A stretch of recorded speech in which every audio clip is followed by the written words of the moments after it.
Assalamualaikum warahmatullahi wabarakatuh. Selamat datang di podcast pada pagi menjelang siang hari ini.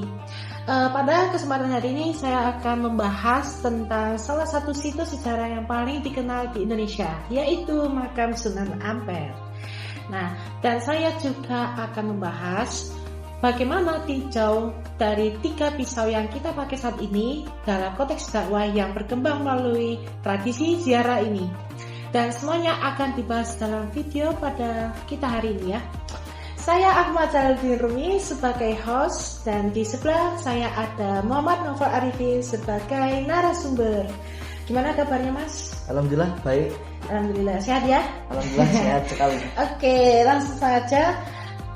Menurut Mas Aceh ini, apa yang membuat Makam Sunan Ampel menjadi tempat yang penting bagi masyarakat Muslim di Jawa dan juga di Indonesia?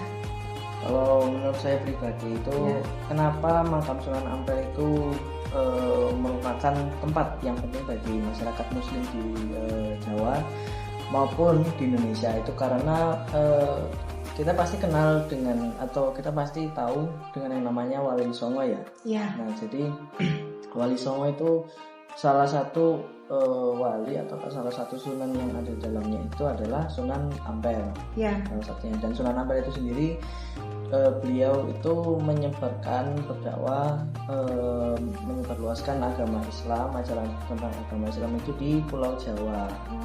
Jadi mungkin menurut saya kenapa Makam Sunan Ampel itu menjadi tempat yang penting, karena di makam itu adalah tempat di mana Sunan Ampel itu dimakamkan, dan itu menjadi tempat yang bahasanya itu mungkin mempunyai ini kayak tantangan gitu tuh. Mempunyai nilai religius.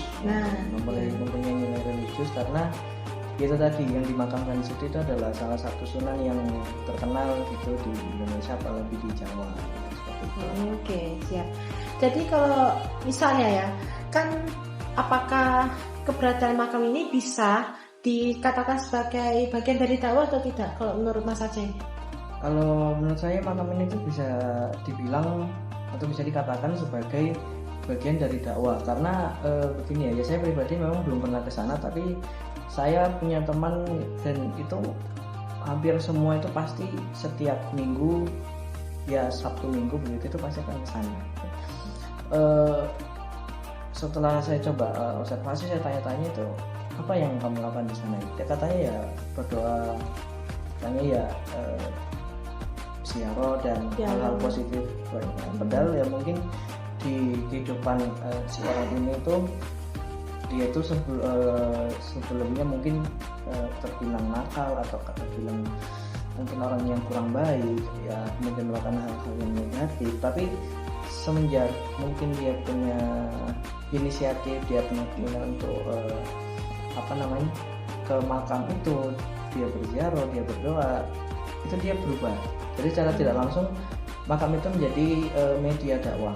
Media dakwah sebagai media dakwah bagi orang-orang yang datang ke situ.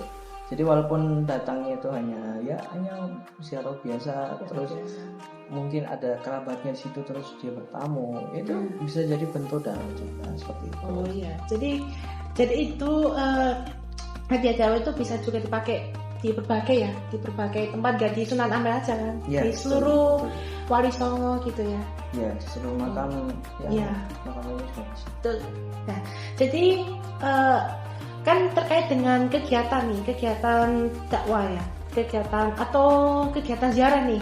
Nah, menurut Mas Aceh ini apa saja kegiatan ziarah di makam Sunan Ampel ini, termasuk aktivitas dakwah atau tradisi budaya? Jadi intinya tuh kayak apa saja kegiatan di dalam Sunan Ampel itu?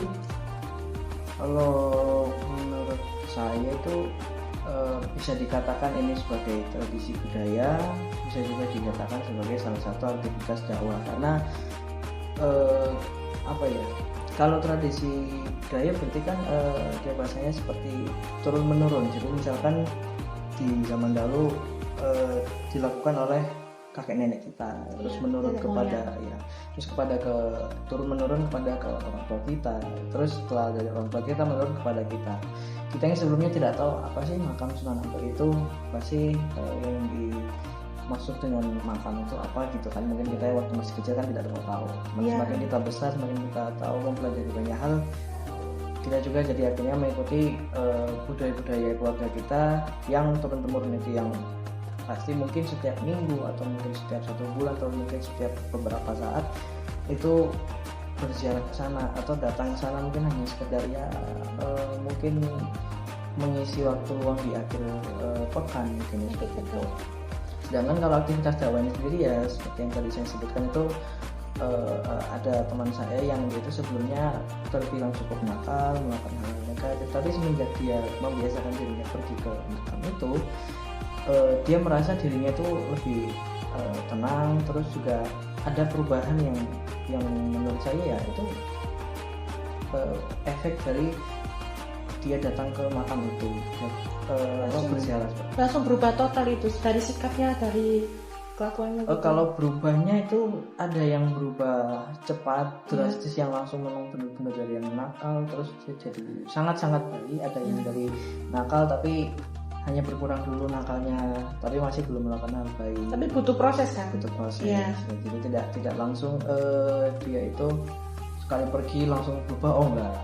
Beberapa kali mungkin dia masih mencari kayak vibes atau bahasanya itu kayak apa sih suasana atau apa sih hal yang bisa dia dapatkan di situ. Kenapa kalau dia melihat orang lain itu kok kayak enak, kok kayak menenangkan kayak situ, apa sih gitu, ngapain sih gitu. Nah saya jujur pribadi juga belum pernah ke situ, tapi saya ada di mana pergi di situ. Oke, siap. Wow, keren sekali ya ini temannya. Ini juga bisa dicontoh ya buat semua orang yang sikapnya yang masih negatif bisa berubah positif, walaupun dengan adanya proses ini kalian semua itu bisa menjadi pribadi yang lebih baik lagi daripada sebelumnya ya. Ini selanjutnya dari sisi epistemologinya itu bagaimana makam ini bisa memberikan pemahaman atau pengetahuan tentang sejarah dakwah Sunan Ampel. Bagaimana makam? Kalau saya itu menurut teman saya yang kesana itu katanya itu ada narasumber sih, lebih ke penjaga makamnya atau mungkin memang penjaga di daerah situ yang dia itu mengetahui bagaimana sih secara dakwah yang dilakukan oleh Sunan Ampel ini. Jadi ataukah dari yang pernah saya baca itu salah satu cara Sunan Ampel berdakwah itu adalah dengan cara beliau itu mendirikan pondok pesantren. Jadi secara tidak langsung banyak pondok pesantren di Jawa itu yaitu adalah hasil dakwah dari Sunan Ampel itu sendiri. Jadi makam ini tuh memberikan, sebenarnya bukan makamnya sih, makamnya lebih ke menjadi medianya sebagai perantaranya.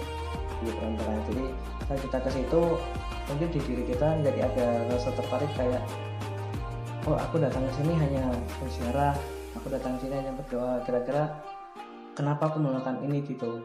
Terus bagaimana Sunan Ampel dulu itu dakwahnya itu gimana, kenapa dianggap salah satu wali yang spesial gitu dari semua wali songo, kenapa Sunan Ampel ini dianggap salah satu wali yang spesial seperti itu. Jadi mungkin dari situ akan ada rasa tertarik mencari, oh ternyata beliau dulu berdakwahnya seperti ini, awal mulanya seperti ini, perjalanannya seperti ini, sampai terakhir beliau meninggal di tahun 1841 itu apa yang beliau tinggalkan dan bagaimana itu bisa bahasanya seperti turun menurun.